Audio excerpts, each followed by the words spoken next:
Hello everyone.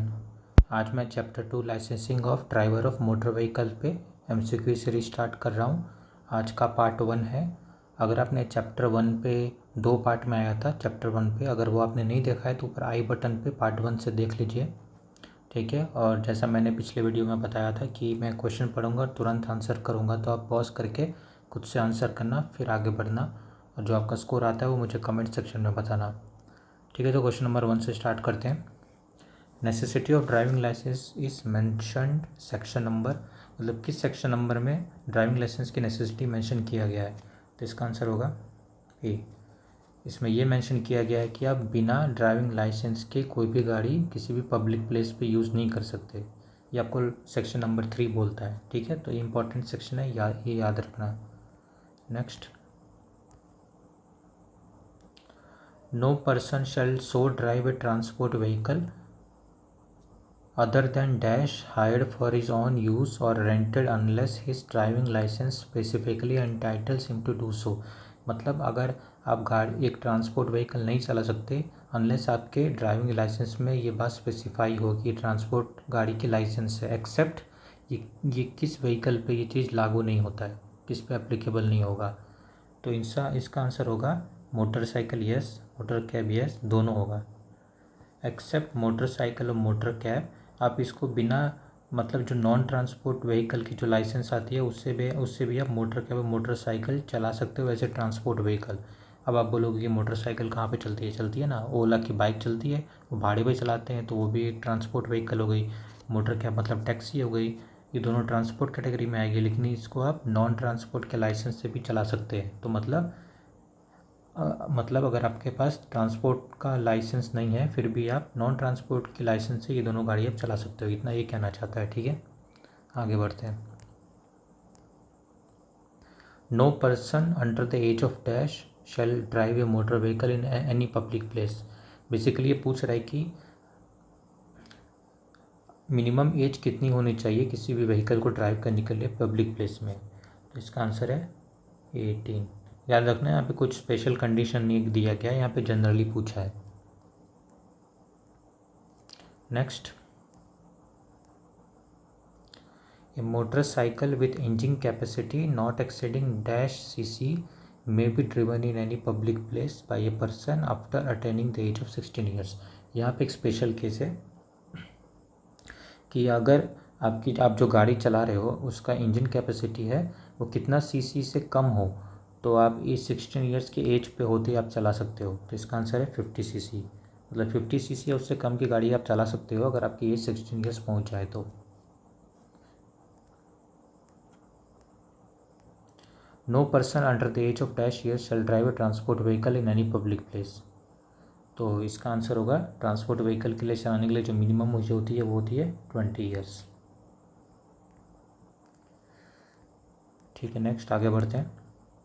A person holding any driving licence can hold any other driving licence. नहीं, अगर आपके पास एक licence है तो आप दूसरा लाइसेंस होल्ड नहीं कर सकते ड्राइविंग लाइसेंस।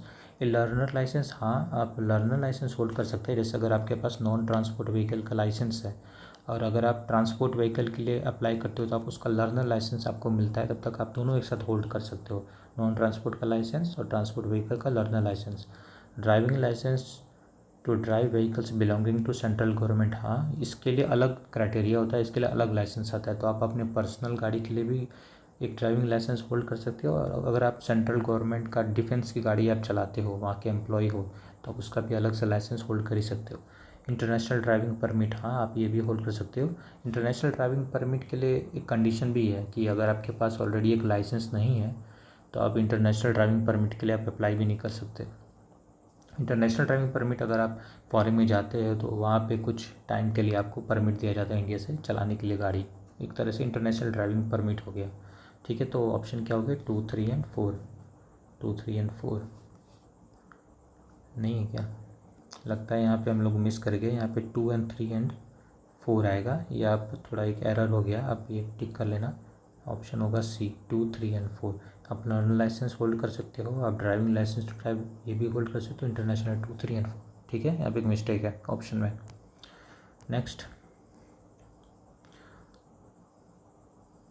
एक second, no person shall be granted a learner's licence to drive a transport vehicle unless he has held a driving licence to drive a light motor vehicle for at least. अगर आप transport vehicle के learner licence के लिए apply करते हो तो उसकी condition है कि आपका जो एक LMB की लाइसेंस होनी चाहिए वो आपको एटलीस्ट 1 ईयर के लिए होल्ड करना है। 1 ईयर के बाद ही आप ट्रांसपोर्ट व्हीकल के लिए अप्लाई कर सकते हो। ठीक है, आगे बढ़ते हैं। The above condition to hold LMV DL for at least 1 year to be eligible to get learner's license to drive transport vehicle is not applicable for। अभी हम लोगों ने जो ऊपर पढ़ा कि अगर ट्रांसपोर्ट व्हीकल का लर्नर्स लाइसेंस चाहिए तो उसके लिए LMV 1 साल के लिए होल्ड करना पड़ेगा। ये किसके लिए एप्लीकेबल नहीं है? टूरिस्ट व्हीकल नहीं, टूरिस्ट व्हीकल के एप्लीकेबल है। ऑटो रिक्शा नहीं, उसके लिए भी एप्लीकेबल है। ई रिक्शा ई कार्ड, हाँ, इसके लिए एप्लीकेबल नहीं है। इसमें आपको ज़रूरी नहीं कि आप अगर ई रिक्शा ट्रांसपोर्ट व्हीकल में आती है, अगर आप उसके लिए आप अप्लाई करते हो तो उसके लिए आपको एक LMB का 1 साल के लिए होल्ड करना पड़ेगा। ऐसा कुछ इसमें नहीं है। ई रिक्शा ई कार्ड का पूरा अलग ही सब रूल आता है। ठीक है, इसका आंसर हो गया सी। नेक्स्ट क्वेश्चन है, a person can apply for a learner's licence to drive और ए ड्राइविंग लाइसेंस टू। आप लर्नर लाइसेंस या ड्राइविंग लाइसेंस के लिए कहाँ पे अप्लाई कर सकते हो? The licensing authority in the state in which resides only नहीं होगा, मतलब हाँ, अगर आप लाइसेंसिंग अथॉरिटी है जहाँ पे आप रिसाइड करते हो वहाँ पे अप्लाई कर सकते हो, लेकिन ओनली नहीं होगा। The licensing authority in which he carries on business only नहीं, फिर यहाँ पे ओनली आ गया, ये नहीं होगा। The licensing authority in which he resides और हैज़ प्लेस ऑफ बिजनेस, हाँ, दोनों में से कोई भी। The licensing authority in which school और establishment from where he intends to receive instruction, हाँ, अगर आप किसी स्कूल या एस्टाब्लिशमेंट से अगर आप ट्रेनिंग लेते हो चलाने की गाड़ी तो उस ज्यूरिसडिक्शन में जो लाइसेंसिंग अथॉरिटी है वहाँ पे भी अप्लाई कर सकते हो। To any licensing authority as a case in CND, हाँ, ये करेक्ट आंसर है। मतलब आपके पास 3 ऑप्शन है, आप किस लाइसेंसिंग अथॉरिटी में अप्लाई कर सकते हो लर्नर्स लाइसेंस के लिए या ड्राइविंग लाइसेंस के लिए। पहला है कि जहाँ पे आप रहते हो रिसाइड, दूसरा है कि जहाँ पे आपका बिजनेस है, प्लेस ऑफ बिजनेस है, जहाँ पे आप बिजनेस करते हो, या फिर तीसरा जहाँ से आप जिस ड्राइविंग स्कूल से आप ट्रेनिंग लेते हो तो वहाँ के ज्यूरिसडिक्शन में जो है लाइसेंसिंग अथॉरिटी। तो 3 ऑप्शन है, आप तीनों में से कहीं पे भी अप्लाई कर सकते हो। तो इसका आंसर होगा ई। काफ़ी लंबा हो गया ये। ठीक है, अगला क्वेश्चन है, a person is exempted from driving test for driving licence. अगर आप ड्राइविंग लाइसेंस के लिए जो आप ड्राइविंग टेस्ट देते हैं उसके लिए आपको एग्जेम्प्ट कर सकते हैं if the applicant has previously held driving licence and the period between the date of expiry of that licence and date of application does not exceed 1 year. हाँ, अगर आप ड्राइविंग लाइसेंस रिन्यू कराने आते हो expire होने के बाद और एक्सपायर हुए 1 साल नहीं हुआ है, 1 साल के अंदर आप करवा रहे हो तो आपको वापस से ड्राइविंग लाइसेंस टेस्ट देने की ज़रूरत नहीं पड़ेगी। द एप्लीकेंट होल्ड्स और has previously held driving licence to drive such class of vehicle under section 80।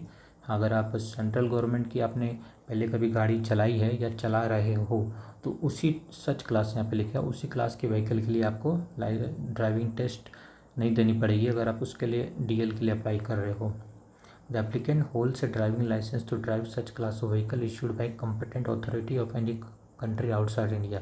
इस केस में भी आपको ड्राइविंग टेस्ट देने की ज़रूरत नहीं है कि अगर कोई कॉम्पिटेंट अथॉरिटी है बाहर की, इंडिया के बाहर की, वो अगर उसके मतलब उसने आपको कोई ऐसा कुछ इश्यू किया हुआ है DL, तो फिर उस केस में आपको उस व्हीकल के लिए DL टेस्ट देने की ज़रूरत नहीं है।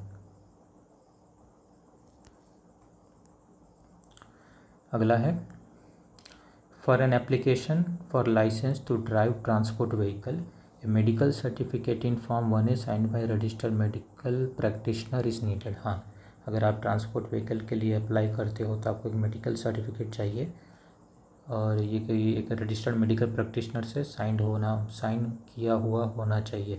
एक driving certificate issued by school और एस्टाब्लिशमेंट, हाँ, ये भी कंपलसरी है, याद रखना।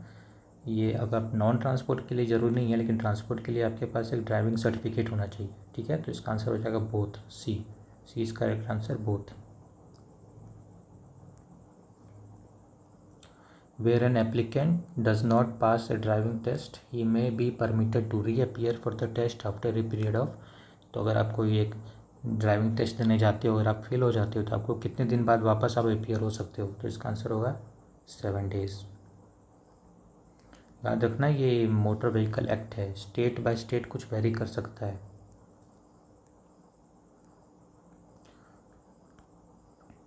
Where the applicant does not pass the driving test even after 3 appearance, अगर आप ड्राइविंग टेस्ट देने जाते हो 3 बार आप पास नहीं हो पाते, फिर he shall not be qualified to reappear for such test before the expiry of 60 days. हाँ करेक्ट है कि 3 बार आप फेल हो गए उसके बाद अगले 60 डेज तक आप वापस री अपीयर नहीं हो सकते। ठीक है, he shall not be qualified to reappear for such test after expiry of 30 days, 30 नहीं 60 होता है।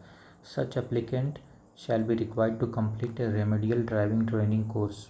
हाँ ये बात है कि अगर आप 3 बार फेल होने के बाद अब रीअपीयर होते तो उस टाइम आपको एक एटलीस्ट ये रेमेडियल ड्राइविंग ट्रेनिंग कोर्स का सर्टिफिकेट होना चाहिए, वो आप कंप्लीट करके ही वापस आप अपीयर हो सकते हो। ठीक है, no need to undergo any course, नहीं आपको लेना पड़ेगा अगर आप 3 बार फेल होते हो तो इसका आंसर हो जाएगा 1 और 3, तो ऑप्शन ए।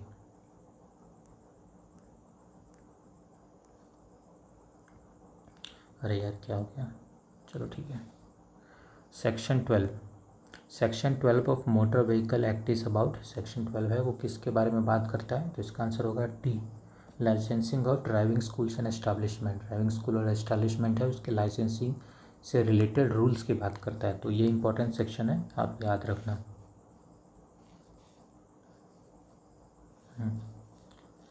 आगे हम लोग बढ़ते हैं। Who makes rules for the purpose of licensing and regulating driving schools and establishment for imparting instructions। ठीक है, तो ड्राइविंग स्कूल और एस्टैब्लिशमेंट है उससे रिलेटेड जो लाइसेंसिंग और रेगुलेटिंग है उससे रिलेटेड रूल्स कौन बनाता है, तो वो बनाती है सेंट्रल गवर्नमेंट। याद रखना स्टेट गवर्नमेंट रूल नहीं बनाती, स्टेट गवर्नमेंट वो रूल को एनफोर्स करती है, लेकिन रूल कौन बनाता है, सेंट्रल गवर्नमेंट।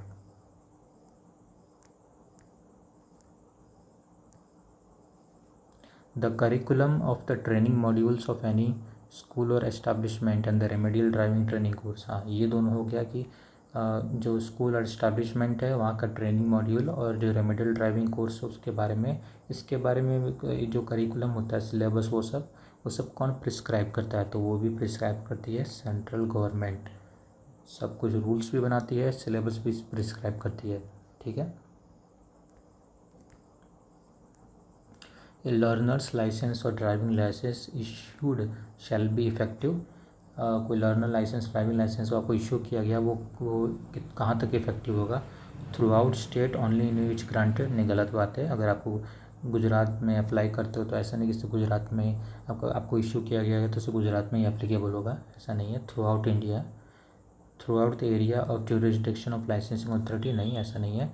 आंसर इसका होगा थ्रू आउट इंडिया, पूरे इंडिया में एप्लीकेबल होगा। आप किसी भी स्टेट में आपको अगर लाइसेंस इशू किया गया है, चाहे वो लर्नर्स लाइसेंस हो चाहे वो ड्राइविंग लाइसेंस हो, वो पूरे इंडिया में एप्लीकेबल होगा। ठीक है, नहीं थ्रू आउट वर्ल्ड नहीं होगा, सिर्फ इंडिया में होगा। वर्ल्ड के लिए आपको इंटरनेशनल ड्राइविंग परमिट लेना पड़ेगा। A learner's licence issued shall be effective for a period of, तो इसका आंसर होगा 6 मंथ्स। लर्नर्स लाइसेंस है वो 6 मंथ्स के लिए एप्लीकेबल होगा। और एक बात याद रखना कि 6 मंथ्स के बाद लर्नर्स लाइसेंस रिन्यू नहीं होता, ड्राइविंग लाइसेंस रिन्यू होता है। 1 साल के अंदर आप कराओ तो लर्नर लाइसेंस रिन्यू नहीं होता, उसके लिए आपको वापस से फ्रेश अप्लाई करना पड़ता है और वापस सब कुछ टेस्ट वेस्ट देना पड़ता है। ठीक है, तो 6 मंथ्स याद रखना।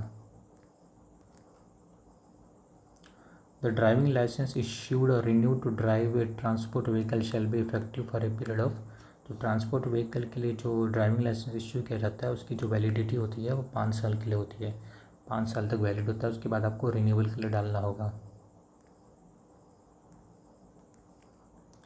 The driving licence issued in the case of transport vehicle carrying goods of dangerous और hazardous nature to be effective. हाँ यहाँ पे ट्रांसपोर्ट व्हीकल में कंडीशन आ गई कि वो ट्रांसपोर्ट व्हीकल जो डेंजरस और हैजर्डस नेचर की गुड्स कैरी करती है, तो उसके लिए जो लाइसेंस होगा उसकी वैलिडिटी होगी 3 इयर्स।